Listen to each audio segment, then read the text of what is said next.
শুভ সন্ধ্যা বন্ধুরা। আজ আপনাদের সামনে একটা নতুন গল্প নিয়ে আসলাম। গল্প বলা ভুল হবে, আপনাদেরকে সচেতন করতে আসলাম। ভিডিওটা মনোযোগ সহকারে দেখবেন, কথাগুলো মন দিয়ে শুনবেন। আশা করি এতে আপনারা অনেক বিপদের হাত থেকে বাঁচতে পারবেন। আসুন শুরু করি। আচ্ছা, ধরুন আপনার কাছে একজন অপরিচিত মানুষ এসে একটা কাগজ দিয়ে বলল, এই জায়গাটা কোথায়, একটু বলে দিন না প্লিজ।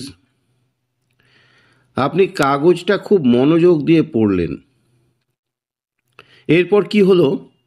ওই অপরিচিত মানুষটা আপনার কাছে খুব স্বাভাবিকভাবে আপনার টাকা, মোবাইল, জুয়েলারি চাইলো, আর আপনিও খুব স্বাভাবিকভাবেই তার কথা মতো সব কিছু দিয়ে দিলেন, যেন সে আপনার খুব পরিচিত।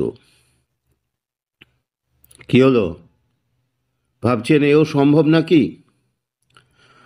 সত্যি বলতে খুব সম্ভব। এমনটাই হচ্ছে এখন সর্বত্র। এর পেছনে রহস্য কি? ব্ল্যাক ম্যাজিক, নাকি হিপনোটিজম, নাকি অন্য কিছু? একটা ছোট্ট ঘটনার কথা উল্লেখ করি, তদন্ত স্বার্থে ঠিকানা দিলাম না। একদিন মা মেয়ে কেবল দুজনে একটা অটো রিকশায় উঠলে সেই অটোওয়ালা তাদেরকে একটা ডাক্তারের প্রেসক্রিপশন পড়তে দেয়। তার কিছুক্ষণ পরেই অটোওয়ালার কথা মতো তারা সব কিছু করতে থাকে। মা মেয়ে মিলে তাদের সব গয়না ব্যাগ থেকে বের করে তার হাতে দিয়ে দেয় খুব স্বাভাবিক ভঙ্গিতেই, যেন ওগুলো দিয়ে দেওয়াই উচিত। পরে যখন হুঁশ ফিরে পেলেন তখন সব শেষ। অটোওয়ালা সেই কাগজে যেটা ব্যবহার করেছিল সেটা এক ধরনের ড্রাগ, যাকে বলা হয় ওয়ার্ল্ড স্যাক্রিয়েস্ট ড্রাগ, যার সিক্রেট নাম হলো ডেভিলস ব্রেথ, যেটা কলম্বিয়ায় বেশি পাওয়া যায়। একে হায়োসিনও বলে। আবার বলছি, একে হায়োসিন ও বলে। এর জেনেরিক নাম হচ্ছে স্কোপোলামাইন। এর জেনেরিক নাম, আবার বলছি, স্কোপোলামাইন। 1 গ্রাম স্কোপোলামাইন দেখতে 1 গ্রাম কোকেনের মতোই। পার্থক্য হলো এই 1 গ্রাম স্কোপোলামাইন 15 জন মানুষকে হত্যা করার জন্য যথেষ্ট। প্রতি বছর সারা বিশ্বে 50,000-এর মতো স্কোপোলামাইন ড্রাগের ভিকটিম হয়ে থাকে। অন্যান্য সব ড্রাগের মতো এটারও চিকিৎসা ক্ষেত্রে স্বল্প পরিমাণ প্রয়োগ আছে। এটার 1 মিলিগ্রাম ডোজ মূলত সি সিকনেসের জন্য ব্যবহৃত হয়। তখন দেওয়া হয় কানে, তারপর সেখান থেকে স্কিনে চলে যায়। এটা তৈরি হয় কলম্বিয়ার বোরাচেরো নামক ফুলের বীজ থেকে। এই পাউডার ভিকটিমের উপর কাগজ বা ভিজিটিং কার্ডের মাধ্যমে, অথবা খাবারের মাধ্যমে, অথবা মুখের ওপর ফুঁ দিয়ে, এটাই বেশি করা হয়ে থাকে, অথবা হ্যান্ডশেকের সময় হাতে একটা পিন ফুটিয়ে প্রয়োগ করা হয়। মূলত এর বেআইনি ব্যবহারই বেশি। কলম্বিয়ার একজন প্রফেশনাল স্কোপোলামাইন অ্যাটাকার এর মতে এটা 3 ধরনের কাজে তারা ব্যবহার করে। 1 ছিনতাই, 2 ধর্ষণ, আর 3 হত্যা।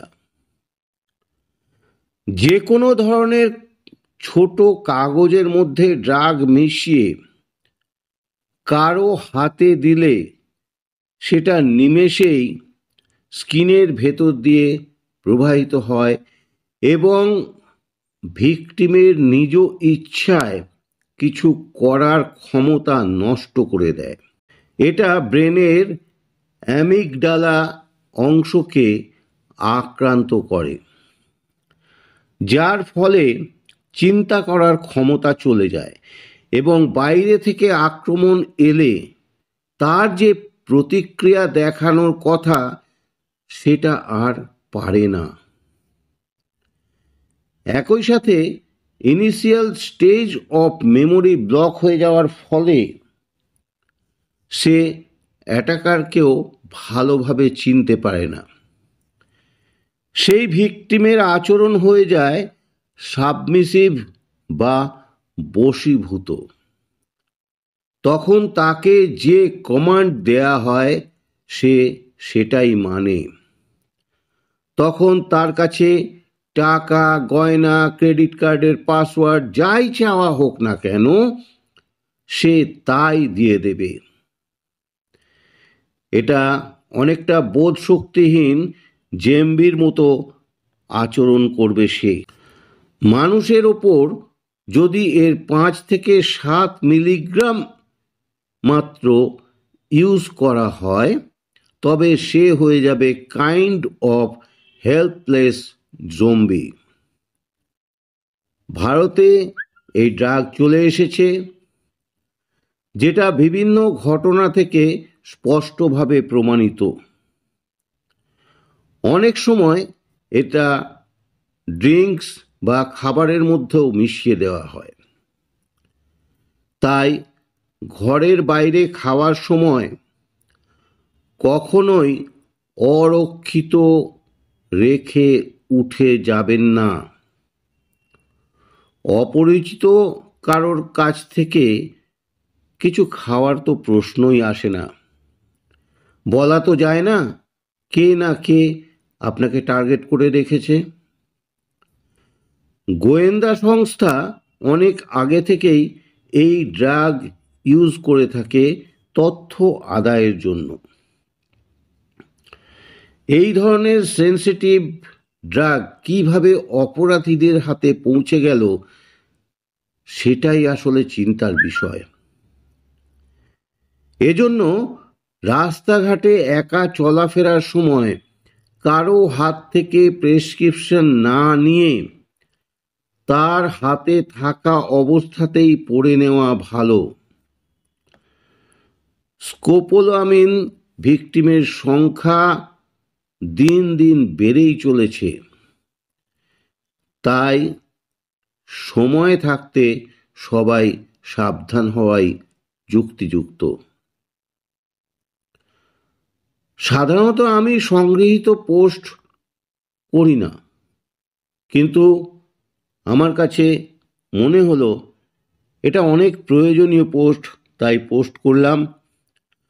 সবাই সাবধানে থাকুন, ভালো থাকুন, সুস্থ থাকুন, আপনার প্রতিবেশী ও আত্মীয় স্বজনদেরকে সুস্থ রাখুন, সাবধানে রাখুন, এই কামনা করি। ধন্যবাদ বন্ধুরা। আমার আজকের এই উপস্থাপনা আশা করি আপনাদের সবারই ভালো লেগেছে। আর যদি ভালো লেগে থাকে তাহলে অবশ্যই একটা লাইক দেবেন, আপনার সকল বন্ধু বান্ধব আত্মীয় স্বজনদের কাছে শেয়ার করে দেবেন। আর পরিশেষে বলি, আমার রবির কবিতাঙ্গন চ্যানেলটিকে আপনারা সাবস্ক্রাইব করে রাখবেন। এই রকম নিত্য নতুন উপস্থাপনা আমি আপনাদের কাছে সবার আগে পৌঁছে দেব। ধন্যবাদ।